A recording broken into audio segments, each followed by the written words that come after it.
You may not know, this is my fourth time moving to England. Why in the world is this girl moving back to England? England cannot be that great.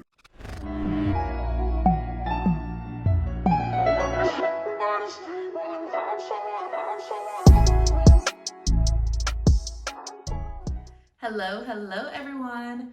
My name is Tori. Welcome to my channel if you're new here, and if you've been here for a while, welcome back. So, if you're new here, then you may not have seen my latest update where I have announced that I will be starting a PhD program in England in January. I am so excited about it, but also if you're new here, then you may not know, this is my fourth time moving to England.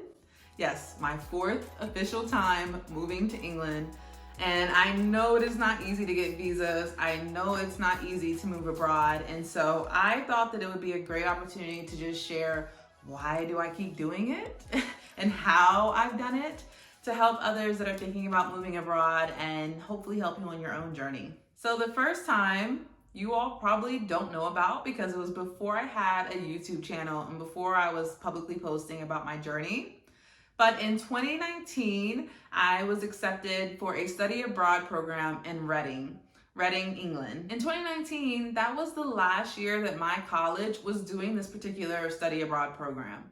So we had a fairly large cohort size that went to England. We studied abroad for a semester and I absolutely loved it. I loved the people that I met, the experiences that I had, the way that they did their education. I was just blown away. I moved in January of 2019 and I swear to you by February, I was like, oh yeah, I'm coming back for my master's degree. No doubt about it. This is not the last time England will be seeing me. Even funny enough, I visited Oxford while I was there because Reading and Oxford are quite close to each other. And I specifically said, I can see myself living in this city. It was so beautiful. It was so quaint, enchanting. I manifested moving to Oxford in 2020, which takes me to my second time living in England. And this is when I moved in 2020 to start my master's degree. So when I was in Oxford, it was kind of split up because of COVID, unfortunately. So I originally moved in September and I was there until December of 2020. And then I came home to celebrate Christmas and to be with my family. And then unfortunately, my grandmother passed away in January. Like I mentioned, it was COVID. And so my flight continuously got canceled probably like 4 times. So I didn't return back to Oxford until around early May. That was like 3 to 4 months of me just being home, studying remotely, and honestly missing out on the opportunity of living in Oxford. I was finishing up my time in Oxford, finishing up my tenancy agreement, and was planning to come back home to the US. And finally, my last time living in England between October 2021 and January 2022, I was still on a student visa until January, so that gave me the right to live and to work in the UK since I had already finished my master's degree. And I had the opportunity to work for a company that was headquartered in Manchester, working in HR. It was a fantastic opportunity, but I was experiencing intense homesickness. I didn't really like Manchester that much. I mean, it was okay, but it wasn't wowing me. And I knew my visa was going to expire in January, so I had a decision to make. My funds were way low, and so I decided to leave that job, come home, and kind of close that chapter of me living in England. So those are the first 3 times that I've lived in England, primarily to study, and then also using my student visa to work for a couple of months until it expired. So you may be asking yourself, why in the world is this girl moving back to England for the 4th time? Like, England cannot be that great. Well, first, I just want to reference my original Why I Am Moving to England video. I believe that everything in that video still stands as to my attraction to England and kind of why I've started on this academic journey in England.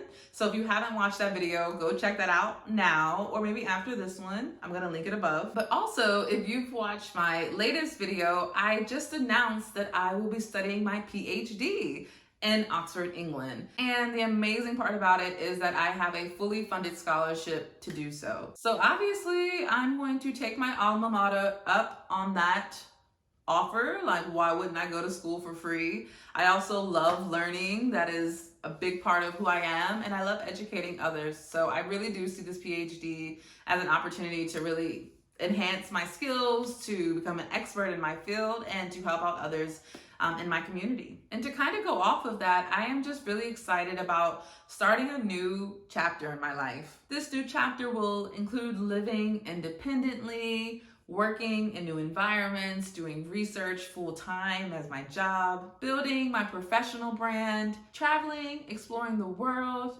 and exploring myself, like learning who I am in different environments. And my next point is that COVID severely affected my experience when I did my master's degree. At first, we were doing like hybrid in-person classes, then we went fully remote.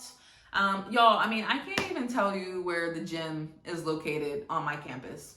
So that says a lot. I feel like there's so much untapped potential, opportunities that I didn't really get to fully experience because of COVID, that hopefully will no longer be an issue when I go to study in 2024. So consider this a redo. My PhD is a redo from the master's program times 10.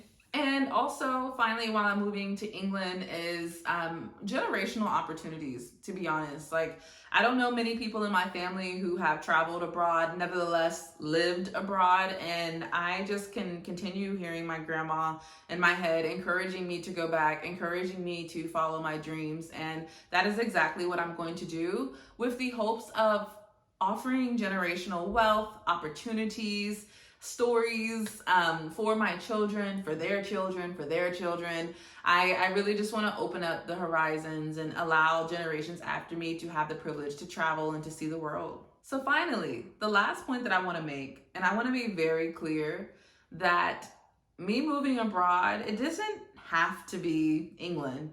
It could literally be anywhere. If I had the opportunity to study in South America or in Canada or somewhere in Europe for free under a fully funded scholarship, you bet your money I would take it. However, since studying abroad in England for that first time in 2019, I have had so many opportunities come up for me. I have formed connections with people. I've made friends. I have figured out different cities that I like and that I want to live in. I mean, I have so much that I still want to do. So although it could be anywhere, it just so happens that right now in this period of my life, it's England. And England has presented so many opportunities to me that I haven't had in the US and that I haven't had abroad elsewhere. So for now, England is officially my second home, and I'm so excited to be returning for a fourth time. So I'm going to wrap up this video. I hope you found this video informative, entertaining, etc. Please subscribe to my channel if you haven't already to keep up with my journey, to see what I'm up to, how my PhD is going to go. Y'all, it's gonna be a ride. So make sure that you're tuned in, you're locked in, you're subscribed. You can also follow me on Instagram at tori.aaliyah to keep up with me there. I do post more regularly on my Instagram, so that's kind of like the behind the scenes special footage if you're interested. All right, y'all, I think that's it. Here's to a fourth time moving abroad to England. Can I get some? All right, y'all, take care, and I'll see you in the next one. Bye.